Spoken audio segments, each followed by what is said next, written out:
हा व्हिडिओ पाहिल्यावर तुम्हाला या ठिकाणी जावंच लागेल. त्याच्यामुळे कोणासोबत जायचं त्यांना आधीच पाठवून ठेवा. जय शिवराय मित्रांनो, डी कोडिंग शिवदुर्ग या सिरीजमध्ये आज आपण अत्यंत सुंदर अशा पद्मदुर्गाविषयी बोलणार आहोत. राजापुरीच्या उरावर दुसरी राजापुरी तयार केली असं का म्हटलं गेलंय तर जंजिरा जो किल्ला आहे तिथे सिद्धी असायचे. हे लोक कोकण किनारपट्टीमध्ये अतिशय लूटमार करायचे, स्त्रियांची अब्रू लुटायचे आणि खूप भयंकर त्रास होता यांचा लोकांना. याला आळा घालण्यासाठी आणि सिद्ध्याचा बंदोबस्त करण्यासाठी छत्रपती शिवरायांनी 1675 मध्ये पद्मदुर्ग बांधायचे आदेश दिले. ज्या बेटावर हा किल्ला बांधलाय तो असा कासवासारखा होता, त्याच्यामुळे याला कासा किल्ला असं सुद्धा म्हणतात. मी जेव्हा पद्मदुर्ग बघितला ना, मला एका गोष्टीची जाणीव झाली की सगळे जात आहेत जंजिराला. जंजिरा बघा, काही प्रॉब्लेम नाही, पण आपला स्वराज्याचा पद्मदुर्ग मुरुडच्या किनाऱ्यावरून दिसतो समोर, पण लोक तिकडे जात नाहीत. मी गेलो तेव्हा अतिशय स्वच्छ आणि चांगल्या स्थितीमध्ये हा किल्ला होता. इथे इतक्या सुंदर जागा आहे त्या किल्ल्यामध्ये.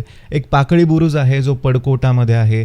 अजून अनेक बुरुज आहेत किल्ल्यावर. 42 तोफा सध्याच्या स्थितीमध्ये आहेत. कोटेश्वरी देवीचं मंदिर सुद्धा आहे आणि सगळ्या बुरुजांचा आकार असा पाकळ्यांसारखा आहे, त्याच्यामुळे पद्मदुर्ग याचं नाव आहे. लवकरात लवकर हा व्हिडिओ पाठवा अशा लोकांना ज्यांच्या सोबत तुम्ही मुरुडला जाऊन हा पद्मदुर्ग बघाल आणि याचा इतिहासातलं महत्त्व सुद्धा जाणून घ्याल. जर तुम्ही गेला असाल पद्मदुर्गला तर कमेंटमध्ये नक्की सांगा.